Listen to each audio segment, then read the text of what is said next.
ముఖ్యమంత్రిగా రాజీనామా చేసిన తర్వాత అవినీతి అక్రమాలు అడ్డుకునేందుకు రాజంపేట నుండి పోటీ చేస్తున్నానని కూటమి అభ్యర్థి నల్లారి కిరణ్ కుమార్ రెడ్డి అన్నారు. విభజన తర్వాత ఏపీకి న్యాయం చేసిన వ్యక్తి మోదీ కానీ వైసీపీ ప్రభుత్వం 5 ఏళ్లుగా ఏపీని ఆర్థికంగా నాశనం చేసిందని ఆయన అన్నారు.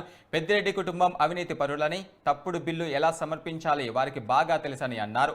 అయితే పోలీసులకు అడ్డు పెట్టుకుని ప్రజలను, ప్రతిపక్షాలను కూడా కేసులతో బెదిరించారని ఆయన ఆరోపించారు.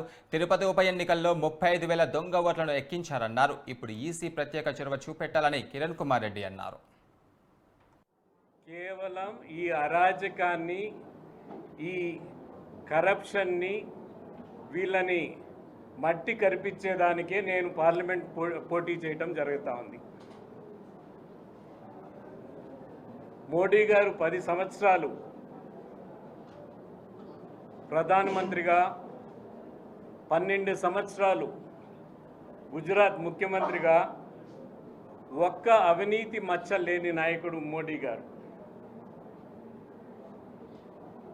ప్రధానమంత్రి అయి 10 సంవత్సరాల నుంచి ఒక్కరోజు సెలవు తీసుకోకన్నా దేశం కోసం, దేశ ప్రజల కోసం, పేద ప్రజల కోసం కృషి చేస్తున్న శ్రమజీవి.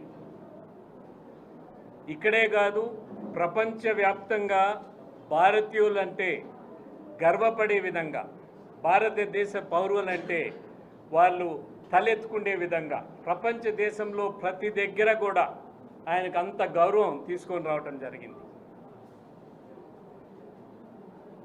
ఇస్లామిక్ కంట్రీస్లో 5 దేశాల్లో అతి ఉన్నతమైన పురస్కారం మోడీ గారికి ఇవ్వటం జరిగింది. ఆయన చేస్తున్న సేవలు, ప్రజలకు చేస్తున్న సేవలకు అనుగుణంగా. విభజన జరిగినప్పుడు నేను రాజీనామా చేయటం జరిగింది ముఖ్యమంత్రిగా. విభజన జరిగినప్పుడు దేశ నాయకుల్లో ఒకే ఒక్క వ్యక్తి ఆంధ్రప్రదేశ్ పట్ల స్పష్టంగా తెలియజేసిన వ్యక్తి నరేంద్ర మోడీ గారు.